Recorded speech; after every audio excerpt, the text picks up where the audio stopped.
Hello everyone and welcome to another Bimmer Fixer video, and as you can probably tell from the thumbnail, I've got an issue with my windscreen washer fluid reservoir.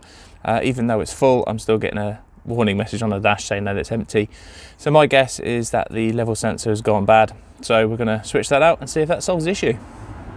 Okay, so the reservoir for the windscreen wash is behind this panel here at the front. So to gain access to that, you can take the wheel off, just makes life a bit easier, or you can just turn it hard lock. But what you need to do, you need to remove some 8mm bolts. There's just a couple dotted around. You can see them there. I've got some missing. But yeah, so pop those off. And what I'm hoping to do is just pull the liner back a bit, and that should give us access to the reservoir and the sensor at the bottom. Okay, so once you've removed your 8mm bolts along the bottom, one there, one either side of the vent. There's also a 10mm bolt just up here, just on the bumper. It's worth popping that out of the way. So once that's done, you can then pull the liner back. You can just hook it behind the shield there. Okay, so this is the windscreen wash reservoir.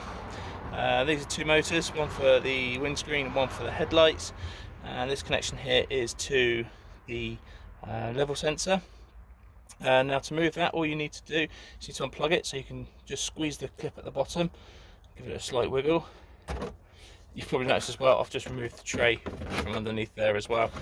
Mine's, I mean, you'll be able to just leave yours in there, but mine was missing some securing clips on the other side, so it just came out.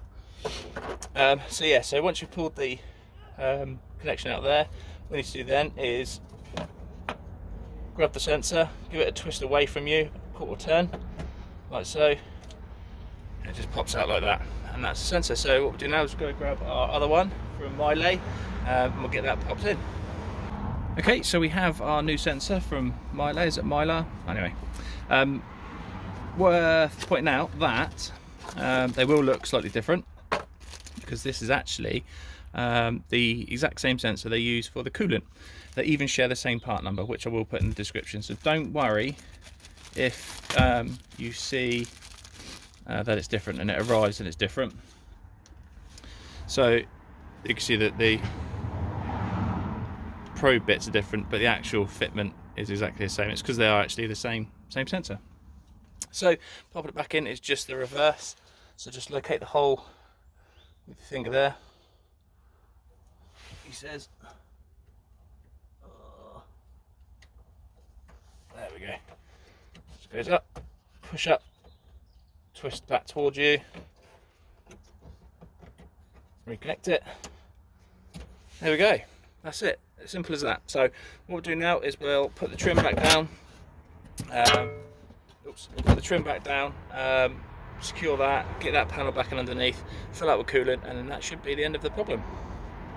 Okay, so once everything's been put back together and you've made sure that the windscreen wash is topped up to full, all it needs to do then is to make sure that the sensor's working. So just pop the keys in the ignition, pop the ignition on.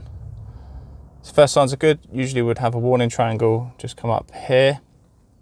You can also check just by holding the check button down for 3 seconds. Check OK. So there we go. That solved the problem.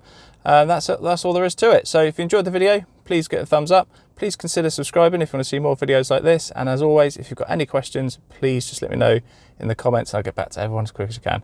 Thank you very much, guys. And a massive thank you to my current subscribers and supporters. I really do appreciate it. Thanks very much. Bye-bye.